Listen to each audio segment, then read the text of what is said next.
Bonjour tout le monde, je reviens pour faire un petit point sur mon challenge que j'ai créé il y a pile un an maintenant. Je l'ai commencé le 1er juillet 2024. Il s'appelle le Green Book Challenge. Donc j'avais, pour faire un petit topo, j'avais créé ce challenge dans un but plutôt, on va dire, écologiquement responsable. Tout simplement pour inciter les gens à acheter moins, ou en tout cas pour les gros lecteurs, je pense qu'il n'y a pas de problème d'acheter beaucoup de livres parce qu'ils les lisent, mais c'était plus pour contrer le fait qu'il y ait beaucoup de gens qui achètent de plus en plus de livres, mais juste dans une idée d'accumulation en fait. Donc c'était vraiment là-dessus que je voulais faire réfléchir les gens, et aussi montrer aux gens que on pouvait aussi très bien emprunter en médiathèque. Il y a de très belles trouvailles en médiathèque.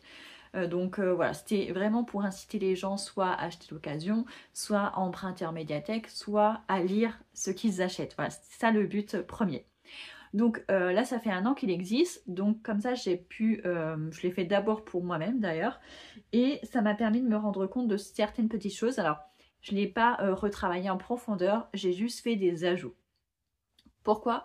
Parce que je sais qu'il y a beaucoup de gens qui ont besoin d'une récompense quand ils font des challenges et tout ça. Donc je me dis, bah, pourquoi pas installer un système de récompense. Et donc c'est ce que j'ai fait. Donc il n'y a pas beaucoup de choses qui changent. Je vais quand même vous relire chaque catégorie avec le nombre de points que ça rapporte. Et donc les choses que j'ai rajoutées arrivent à la fin. Donc vous voyez qu'il n'y aura pas beaucoup de modifications. Si vous faites déjà le challenge, ça va pas vous perdre. Donc lire un auteur mort, ça rapporte toujours 2 points. Lire un livre écrit avant l'an 2000, ça rapporte également 2 points. Lire un auteur français, 1 point. Lire un auteur de notre région, 1 point. Lire un livre emprunté en médiathèque ou en bibliothèque, 3 points. Lire un livre trouvé en boîte à livres, 3 points. Lire un livre acheté d'occasion en ligne, 1 point. Lire un livre acheté d'occasion, mais soit en boutique, soit en brocante, vraiment de main à main, c'est 2 points. Lire un livre imprimé en France, 3 points. Lire un livre imprimé dans un souci écologique, 3 points. Donc soit avec la norme FSC, soit avec le logo Imprime Vert. Il y a 2-3 trucs, donc c'est pas forcément toujours le même logo. Mais donc tout ça, ça rapporte 3 points. Un livre qui parle d'écologie, 3 points. Lire un livre au format poche, 2 points. Parce que forcément, format poche, bah, y a moins de papier, donc c'est plus écologique qu'un format broché. Mais ça, en fait, alors ça peut venir en contradiction avec le fait d'emprunter en médiathèque. Parce que, en tout cas, dans les 2 dernières médiathèques où j'étais inscrite, maintenant, ils ont tendance à acheter plutôt en broché, donc dès la sortie du livre, plutôt qu'attendre le format poche. Alors je ne sais pas pourquoi, il faudrait que je pose la question, parce que en termes de budget, s'ils achetaient les livres en format poche, bah, ça leur coûterait moins cher, ils pourraient acheter plus de livres. Mais je pense que c'est pour attirer plus de monde et bah, pouvoir acheter le livre dès sa sortie. Je pense que c'est pour ça, mais il faudrait que je demande. Donc, petit aparté terminé.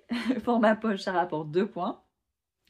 Lire un livre qui contient sur sa couverture soit des plantes, des paysages, des animaux, donc quelque chose de vivant, ça rapporte 1 point. Lire un auteur d'Afrique, d'Asie ou d'Amérique latine, alors Asie sauf Japon que je mets à part, ça rapporte 3 points, tout simplement parce que c'est les littératures qui ne sont pas mises en avant, alors que le Japon, la littérature japonaise ces dernières années est quand même très mise en avant, que ce soit par les mangas ou la littérature feel good et tout ça, donc je le mets à part. Donc ça rapporte 3 points. Donner ou prêter un livre, ça rapporte 3 points par livre.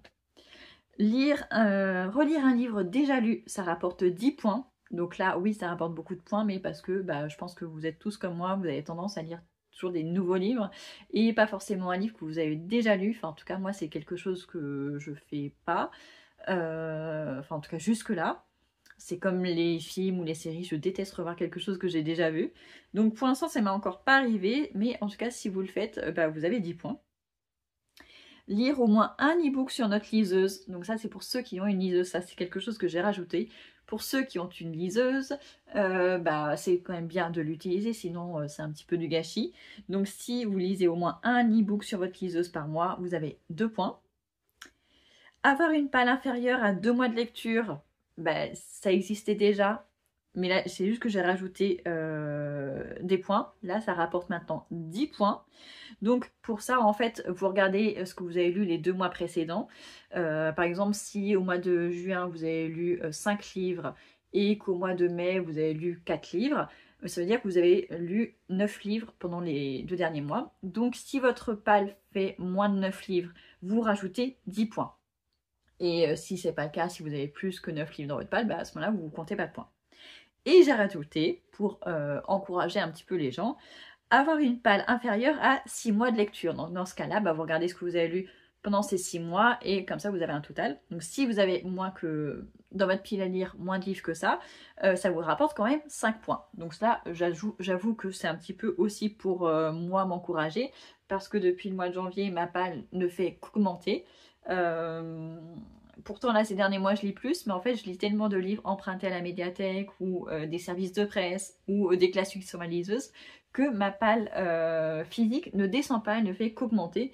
Donc c'était aussi pour me motiver un petit peu. Et on arrive au malus. Donc les malus, acheter un livre neuf, ça rapporte, ça enlève 2 points par livre acheté.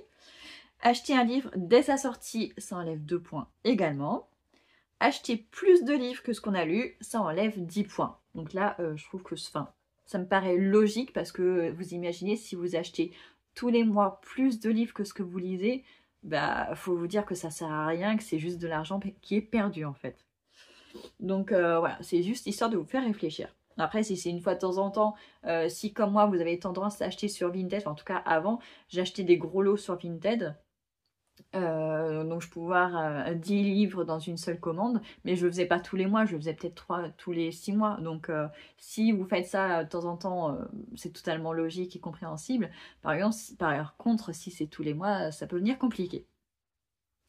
Et donc on va passer aux récompenses. Alors, donc vous savez que le but c'est pas de se comparer les uns aux autres, mais de comparer soi-même de mois en mois ce qu'on fait.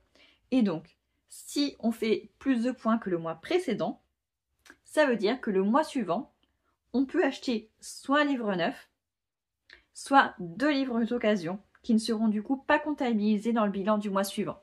Parce que vous voyez tout à l'heure, si on achète plus de livres et tout ça, donc ça les déduit en fait, vous les déduisez le mois d'après. Donc il y a soit ça, donc ça c'est la première partie de la récompense, enfin c'est la première, en fait il y a une récompense mais on peut l'utiliser de 2 manières différentes, donc ça c'est la première. Vous avez soit le droit d'acheter un livre neuf, donc qui coûte plus cher, soit d'en acheter 2 d'occasion. Donc ça fait un peu kiff-kiff. Ou alors, sinon, la deuxième manière d'utiliser votre récompense, là je suis allée chercher un détail. Apparemment, le prix moyen d'un livre de poche neuf, c'est de 7,60 €. Donc je me suis basée là-dessus. J'ai arrondi à 8 €. Et donc, si vous ne souhaitez pas acheter un livre neuf ou 2 livres d'occasion, à la fin de votre mois, mais je vous propose de mettre 8 € de côté dans une cagnotte qui du coup servira plus tard à vous acheter des livres. Donc comme ça, si vous mettez 8 € à la fin du mois de juillet, plus 8 € à la fin du mois d'août, 8 € au mois de septembre, bah, en fait votre cagnotte elle augmente petit à petit. Et donc le jour où vous aurez envie de vous acheter des livres, que ce soit neufs ou d'occasion, peu importe, et bien vous avez cette petite cagnotte du coup qui vous permettra, donc ça vous fait un petit cadeau, comme une carte cadeau que vous faites à vous-même, qui vous permettra sans culpabiliser ou quand vous n'aurez pas forcément les moyens à un moment donné de vous acheter des livres qui vous font très envie, bah, cette cagnotte pourrait vous servir à ça. Donc voilà, donc soit vous achetez au fur et à mesure si ça vous fait envie, soit si vous êtes plutôt du genre à acheter plusieurs livres d'un coup pour économiser sur les frais de port et tout ça, ben vous pouvez faire ça. Donc voilà, c'était les seules petites modifications que je faisais à mon challenge. Donc les modifications sont valables à partir du 1er juillet, donc là on est déjà le 20 juillet si je ne me trompe pas.